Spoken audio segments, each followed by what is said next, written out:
It's difficult for patients to discuss with loved ones what it is to have an MPN. It's not like lymphoma, it's not like other types of cancers that are more well known and well described. So I think there's a frustration sometimes because patients with MPNs often have a variety of different signs and symptoms that are particular to the disease and not always appreciated by the community at large. My name is John Mascarenhas.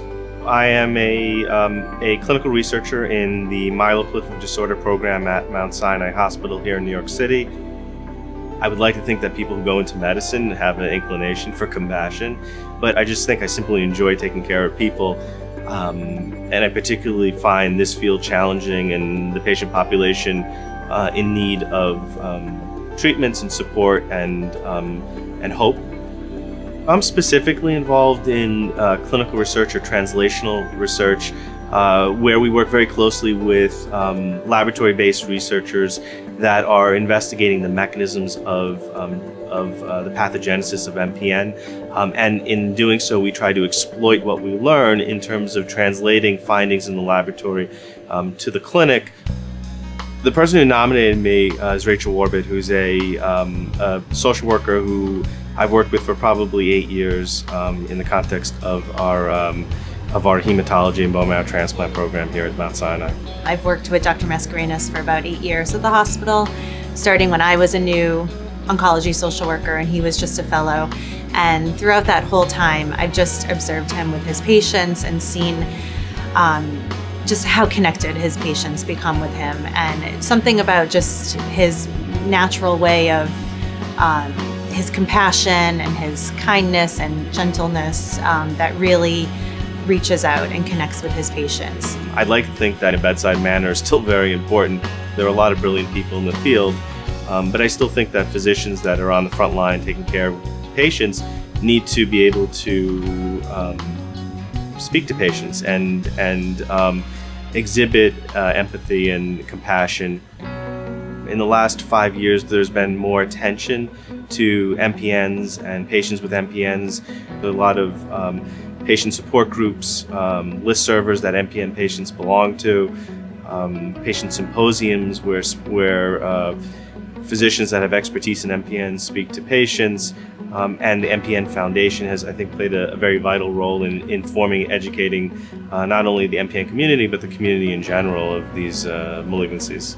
I've spoken at patient support groups. I find that personally very satisfying. I enjoy interacting with patients that have MPNs because I have an understanding of what they go through.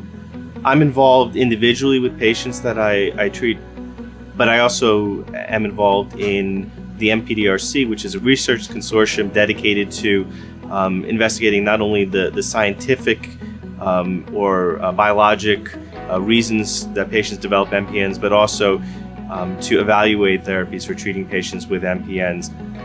He really does listen to, you know, what each individual patient is bringing to him. And I think, again, because he's looking at the person as a whole and not just looking at their disease, he really is taking into account what this person does for a living, what type of home they're living in, who the people in their life are.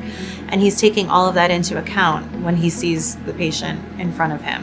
He really builds an atmosphere of, like, we're a team, like we're gonna approach this together.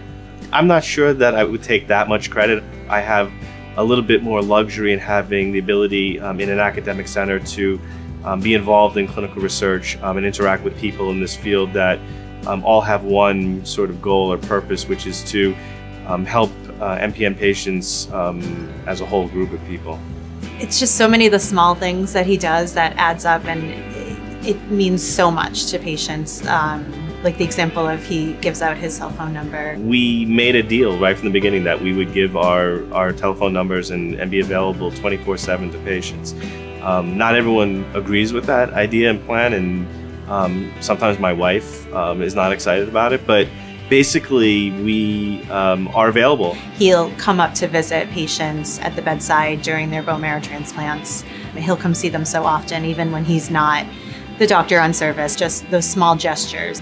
I always shy away from the word expert, but on a personal level, it's very satisfying, both academically and humanistically, taking care of patients in this setting and doing clinical trials.